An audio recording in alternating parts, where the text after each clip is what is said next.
प्रिय छात्रों, सुप्रभातम। आज हम अपनी पाठ्य पुस्तक स्पंदना का चतुर्थ पाठ जम्बस्व सिंह दंतास्त्र गणित से पढ़ेंगे, जिसका एक भाग हमने पूर्व के वीडियो में देखा था। आज हम पाठ 2 पढ़ेंगे, जम्बस्व सिंह दंतास्त्र गणित से। प्रथम भाग में हमने नाट्यास्त्र देखा था कि मंच पर 2 तपस्विनियों के द्वारा प्रतिबंधित किया हुआ एक बालक है जो कि शेरनी के बच्चों के साथ खेल रहा है, और उससे तो शिशु जो शावक हैं वो शेरनी का दूध पी रहे हैं। तो वो तपस्विनियाँ कहती कि तुम इसको ज़्यादा छेड़छाड़ मत करो, वरना ये शेरनी तुम पर आक्रमण कर देगी। और वो जो सर्वदमन बालक है वो उसका जबरन मुंह खोलता हुआ कहता है कि हे सिंह जम्बस्व, अहम ते दंता गणि से, मैं तुम्हारे दांतों को गिनूंगा।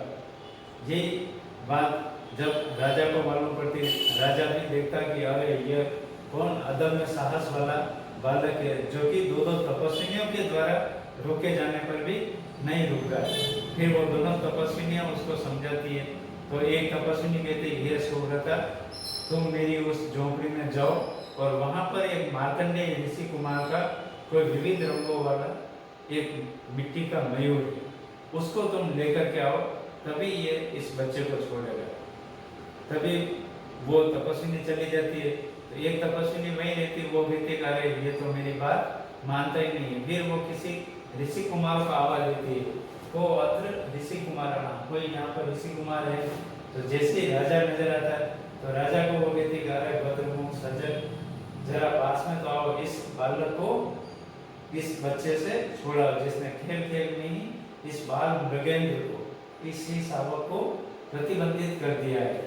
तो राजा भी पास में जाकर के कहता है अरे ओ ऋषि कुमार। तो तपस्विनी कहती है अरे ये कोई ऋषि कुमार नहीं है। यहाँ तक हमने पूर्व के वीडियो में पढ़ लिया था।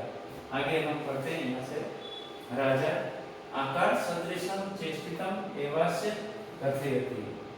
इसका आकार प्रकार और चेष्टाएं तो निश्चय ही यही कहती है क्या कि मैं जो अनुमान लगा रहा हूँ कि ये कोई ऋषि कुमार नहीं हो सकता है, पर स्थान प्रत्ययातुम वयम एवं तर्किण, किंतु स्थान विशेष के कारण इस आश्रम तपोवन के आधार पर ही वयम एवं तर्किण, हमने ऐसा अनुमान किया या अनुमान लगाया, ऐसा तर्क लगाया कि हो सकता है कि ये कोई ऋषि कुमार हो। बाकी इसका आधार पदार्थ तो निश्चय ही यही कहता है कि ये कोई ऋषि कुमार नहीं है।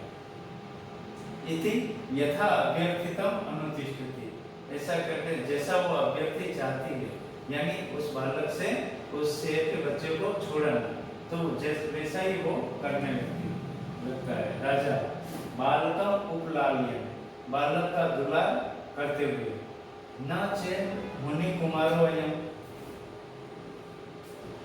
यहाँ पर आपको संधि विच्छेद करना पड़ेगा। चेत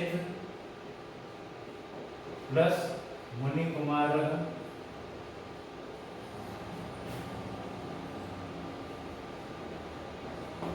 प्लस अयम।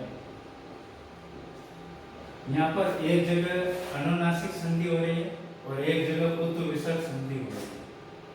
चेत अयम मुनि कुमार न, चेत यानी यदि ये कोई मुनि कुमार नहीं है, अथ अस्य कह व्यपदेश, तब ये कौन से वंश का है, कौन सी जाति का है, किस गोत्र का है। उस तपस्वी ने कहा था कि ये ऋषि कुमार नहीं है, तो वो बालक का दुलार करते हुए वापिस बात को आगे बढ़ाता है कि चेत अयम मुनि कुमार न, अगर ये कोई मुनि कुमार नहीं है तो अर्थ अस्य कह व्यपदेश, तब इसका क्या व्यपदेश है, यानी इसकी क्या पहचान है, ये कौन से वंश का है, कौन सी जाति का, कौन से गोत्र का, बहुत सारी बातें इस व्यपदेश शब्द में आ जाती है। तो तापसी कहती है पूर्ववंश, ये तो पूर्ववंशी है। और आपको जानकारी होनी चाहिए, पूर्ववंश हस्तिनापुर का जो वंश था वो पूर्ववंशी था, पौरव, जिसको बाद में चंद्रवंशी राजपूत जो थे वो हस्तिनापुर के कहलाए, तो पौरव है पूर्ववंशी। तो तापसी कहती पूर्ववंश राजा आत्मगतम, मन ही मन एकान्मयो मम, ये मेरे जैसा कैसे हो सकता है, क्योंकि पूर्ववंशी तो मैं हूँ, हस्तिनापुर का राजा हूँ मैं, तो हम पूर्ववंशी, ये पूर्ववंशी कैसे हो सकता है। प्रकाशन पुनः स्पष्ट रूप से न पुनः आत्महत्या मानुषाणाम ऐसा विषय, यहाँ पर मनुष्यों का स्वैच्छिक कोई विषय विकार नहीं है, क्योंकि हस्तिनापुर राज्य का कोई पुरुष यहाँ पर अपनी स्वेच्छा से इस आश्रम में आ नहीं सकता है, तो फिर ये पूर्ववंशी कैसे हो सकता है। तापसी यथा भद्र मुखो गणती, आप श्रेष्ठ, आप सज्जन पुरुष ठीक ही समझते हैं, ठीक ही समझा आपने। अप्सरा संबंधेन अस्य जननी अत्र देवगुरो तपोवने प्रसूता, अप्सरा संबंधेन अस्य जननी, अप्सरा से संबंध के कारण इसकी माता ने देवगुरु तपोवने प्रसूता, इस देवगुरु के तपोवन में इसको जन्म दिया है। मैंने पूर्व में भी बताया था भाग 1 के वीडियो में कि इसकी जो माता है शकुंतला, उसका संबंध किसी अप्सरा से, और वो अप्सरा कौन थी, शकुंतला। शकुंतला और मेनका नामक ऋषि के संयोग से शकुंतला की उत्पत्ति हुई, मेनका और विश्वामित्र नामक महर्षि से, और शकुंतला, फिर शकुंतला और दुष्यंत के संयोग से सर्वदमन की उत्पत्ति। तो अप्सरा संबंधेन अस्य जननी, अप्सरा से संबंध के कारण इसकी जननी, इसकी माता ने देवगुरु तपोवन प्रसूता, देवगुरु तपोवन में इसको जन्म दिया है। राजा अपवार्य कुछ हट करके, अंत प्रसन्नता का विषय है। अंत का प्रयोग हम खेद के लिए भी करते हैं, दुख के लिए भी करते हैं, और प्रसन्नता सूचक में भी करते हैं। द्वितीयम इदम आशाजनम, ये तो दूसरा आशाजनक परिणाम है, क्योंकि अब राजा की यादाश्त धीरे धीरे आने लगी है कि पहला तो संकेत मिला पूर्ववंशी, क्योंकि वो खुद पूर्ववंशी। दूसरा, इसकी माता का संबंध अप्सरा से, इसकी माता है शकुंतला की माँ कोई अप्सरा थी मेनका, तो जिससे वो पूर्व में जिसने गांधर्व विवाह किया था, तो वो भी शकुंतला अप्सरा की बेटी थी। तो द्वितीय इदम आशाजनक, ये दूसरा कोई आशाजनक परिणाम है। प्रकाशम और स्पष्ट रूप से अथ सा तत्र भवति किमाख्यस्य राजर्षि पत्नी, तब वो श्रीमती कौन से राजर्षि की पत्नी है। अगर इसकी माता ने यहाँ इसको जन्म दिया है, वो गौरव वंशी है, तो फिर वो श्रीमती किस राजर्षि की पत्नी है, क्योंकि तपोवन में तो राजर्षि ही रहते हैं या महर्षि ही रहते हैं। तब तापसी कहती है कह तस्य धर्मदार परित्यागिनो नाम संकीर्तयितुम चिंतयिष्यति, कौन उस धर्म पत्नी का परित्याग करने वाले का नाम स्मरण करने के बारे में सोचेगा। हम उसका नाम लेना भी इस आश्रम में पसंद नहीं करते हैं, जिसने अपनी धर्म पत्नी का परित्याग कर दिया हो, क्योंकि शकुंतला का परित्याग राजा दुष्यंत ने पूर्व में कर दिया था, और उसके बाद जब शकुंतला ने सर्वदमन को जन्म दे दिया, उसके बाद वो वापस उस आश्रम में आया। तो राजा स्वगतम मन ही मन में खलु इयं कथा माम एव लक्ष्य करोति, अरे निश्चय ही ये कथा तो मेरी ओर ही इशारा करती है, यानी ये कथा निश्चय ही मेरी तरफ इंगित करती है। यदि तावत अस्य शिशो मातरम नामतः पृच्छामि, यदि वैसा है तो, यदि तावत, यदि ऐसा है तो, ये यदि वैसा है तो अस्य शिशो मातरम नामतः पृच्छामि, तब तो मैं इस शिशु की, इस बच्चे की माँ का नाम पूछता हूँ। अथवा अनार्य परदार व्यवहार, अथवा परदारा व्यवहार, दो परई स्त्रियों के बारे में, नाम काम के बारे में जानकारी करना, ये हमारे लिए श्रेष्ठ नहीं है। हम जैसे आर्यों के लिए श्रेष्ठ नहीं, हम किसी परई औरतों के बारे में जानकारी नहीं लेते हैं। तो ये भी हो सकता है। प्रविश्य मृण मयूर हस्ता, अब वो मिट्टी का मयूर हाथ में लिए हुए प्रवेश करती है। कौन? जो प्रथमा तपस्विनी गई थी सुव्रता, उस मार्कंडेय ऋषि कुमार का खिलौना लेना है, वो मिट्टी का मयूर लेकर के वापिस उसी समय मंच पे आ जाती है। तापसी, हे सर्वगमन, शकुंत लावण्यम प्रेक्षस्व, शकुंत लावण्यम प्रेक्षस्व। इस मिट्टी के मयूर की, इस पक्षी की लावण्यम सुंदरता को प्रेक्षस्व देखो। तो बालक सदृष्टि क्षेपो, आश्चर्य पूर्वक अचानक निगाह उस तरफ करके, अचानक उस तरफ देख करके, पुत्र वा मम माता, अरे मेरी माता कहाँ है। अब यहाँ पर एक ही शब्द में दो अर्थ निकलते हैं। ये शब्द है शकुंत, उस तपस्वी ने कहा था शकुंत लावण्यम और प्रेक्षस्व, यानी इस मिट्टी के पक्षी की, इस मिट्टी के मयूर की, पक्षी की लावण्यम सौंदर्य को प्रेक्षस्व देखो। और वो बालक समझ रहा है कि शकुंतला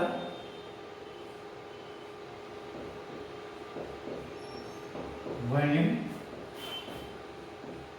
और प्रेक्षस्व,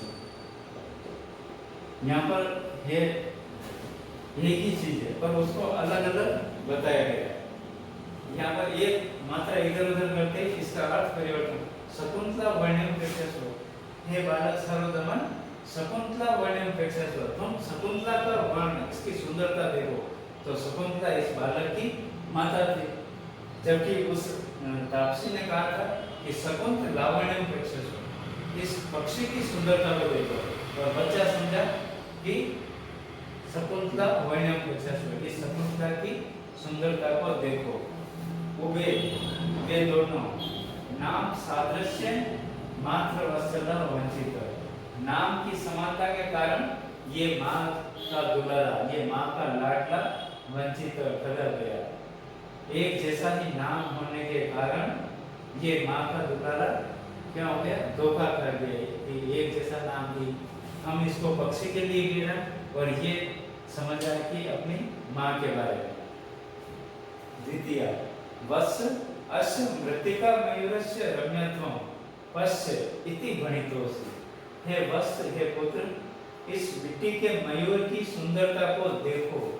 ये हमने आपको कहा था, हमने ये नहीं कहा था कि शकुंतला की सुंदरता को देखो, हमने ये कहा था कि इस शकुंत, इस पक्षी की, इस मिट्टी के मयूर की सुंदरता को देखो। तब उस बालक को समझ में आया कि मुझे क्या बताया जा रहा है।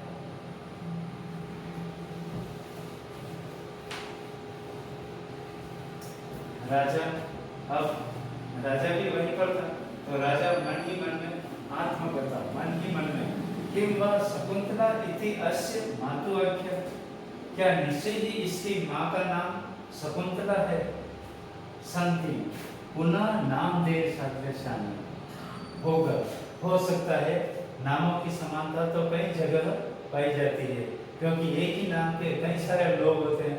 तो एक बार उसके मन में आता है कि क्या इस आश्रम में शकुंतला पूर्वज अप्सरा के साथ संबंध और फिर इस बालक की माता शकुंतला होना, तो हो सकता है नामों में बहुत सारी समानताएं पाई जाती है। तो बाला मातः ऐसा भद्र मयूर में रोचते, यह सुंदर मयूर, भद्र मयूर यानी यह सुंदर अच्छा मयूर में रोचते, मुझको बहुत ही अच्छा लगता है। इति क्रीडनकम आदते, ऐसा कहकर के वो क्रीडनकम आदते, उस खिलौने को ले लेता है। प्रथमा, अब वो प्रथमा तपस्वी विलोक्य सोद्वेगम, स उद्वेगम विलोक्य, उद्वेगेन सहितम विलोक्य, आश्चर्य के साथ, एकदम घबराहट के साथ उसको देख करके, जैसे उस बालक ने हाथ आगे किए तो उसने घबराहट के साथ उसको देख करके, ओहो अस्य मणिबंधे, अस्य मणिबंधे रक्षा करंडकम न दृश्यते, इसके मणिबंध, इसकी कलाई में वो रक्षा कवच तो दिखाई नहीं दे रहा। छोटे बालकों को नजर से बचाने के लिए कुछ मणियों सहित कोई ताबीज कोई तंत्र मंत्र या जादू से किया हुआ कोई काला धागा या झाड़ फूंक वाला ऐसा बच्चों के हाथ में बांध दिया जाता है। तो ऐसे इस बच्चे के हाथ में भी कोई रक्षा कवच बांधा हुआ होगा, तो वो अचानक आवेग के साथ एकदम घबराहट के साथ देख करके अरे इस बालक के कलाई में तो रक्षा कवच या दिखाई नहीं दे रहा है। तो राजा कहता है अलम आवेगे, अरे ज्यादा परेशान नहीं हो, नन्नो इदम अस्य सिंह सावक विमर्दा परिप्रश्न। उसको कहीं नीचे रक्षा कवच पड़ा हुआ गड्ढा ताबीज नजर आ जाता है, तो वो ताबीज देख करके यह निश्चय ही सिंह सावक विमर्दा शेर के बच्चे के साथ खींच तान के कारण परिभ्रष्टम अलग हो गया होगा, इसके हाथ से नीचे गिर गया होगा। इति आदातुम इच्छति, ऐसा कर करके वो उस ताबीज को उस रक्षा कवच को लेना चाहता है। तो वे दोनों जो तापसियां हैं वो कहती खलु एतद मां अवलंब्य, अरे निश्चय ही इसको तुम हाथ मत लगाओ। कथम ग्रहीतम अने, अरे कैसे इसने इसको कैसे ले लिया। इति विस्मयात् परस्परम अवलोकयेत, दोनों आश्चर्य पूर्वक एक दूसरे को देखती हैं। तो राजा को भी एकदम चिंता हुई कि मुझे ये ताबीज लेने से क्यों रोका गया, क्योंकि वो जमीन पर पड़ा हुआ था और ताबीज को उठाकर देना वो गलत नहीं था। तो राजा कहता किमर्थम प्रतिसिद्धास्म, किस लिए मुझको रोका गया।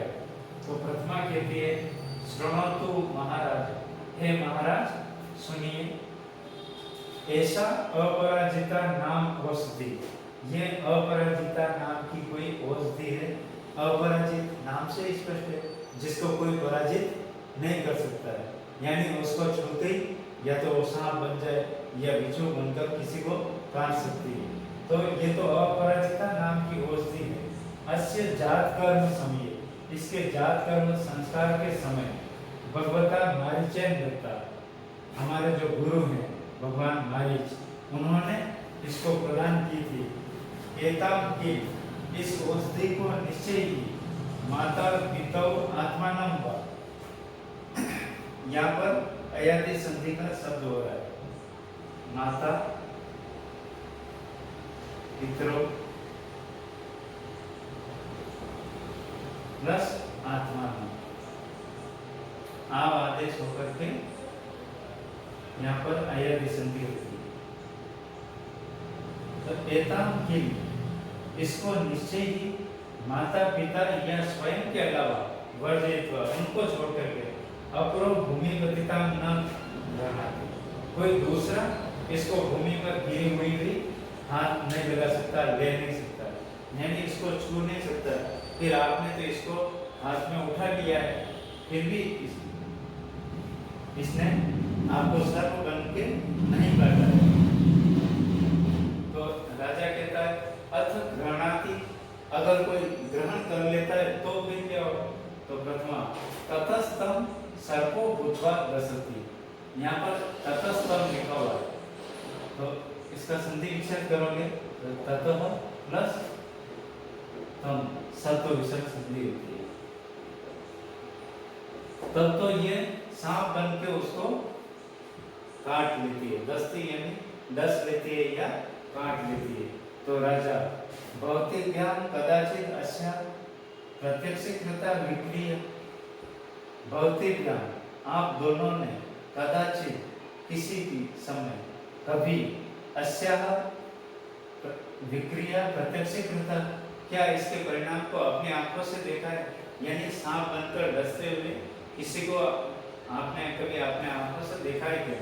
तो वे दोनों अनेक कई बार, एक बार नहीं हमने कई बार सांप बनकर डसते हुए देखा है।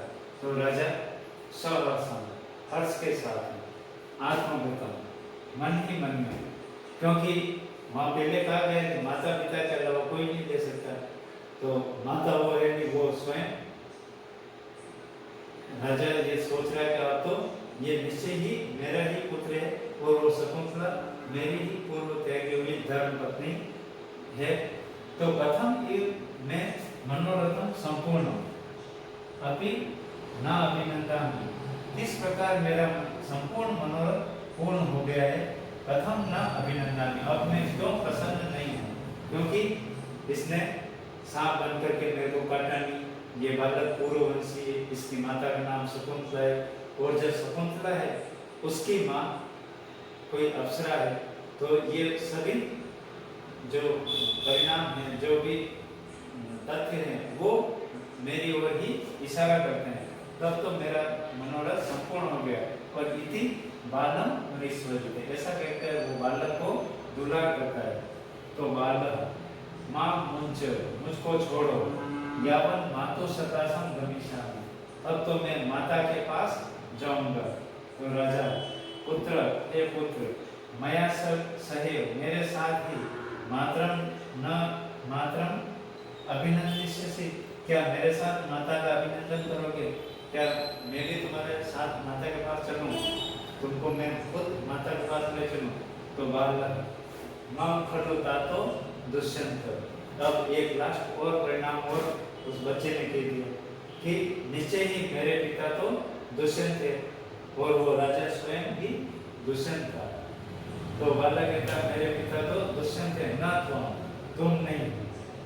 तो राजा स्वस्मित, थोड़ी मुस्कुराहट के साथ में, ऐसा विवाद एवं प्रत्याय, अब तो ये विवाद ही विश्वास दिलाता है कि मैं ही राजा दुष्यंत हूँ, ये बालक मेरा ही पुत्र है सर्वदमन, और इसकी जो माँ है शकुंतला, वो मेरे द्वारा ही त्यागी हुई मेरी धर्म पत्नी है। और यहीं पर इस पाठ का समापन हो जाता है। इन नाट्यांशों का आप सभी सप्रसंग हिंदी अनुवाद लिखिए। आपको संस्कृत सप्रसंग व्याख्याएं बाद में लिखवा दी जाएगी, और इनके इस पाठ के प्रश्नोत्तर प्लस व्याकरण ज्ञान प्रश्नोत्तर भी करें। धन्यवाद।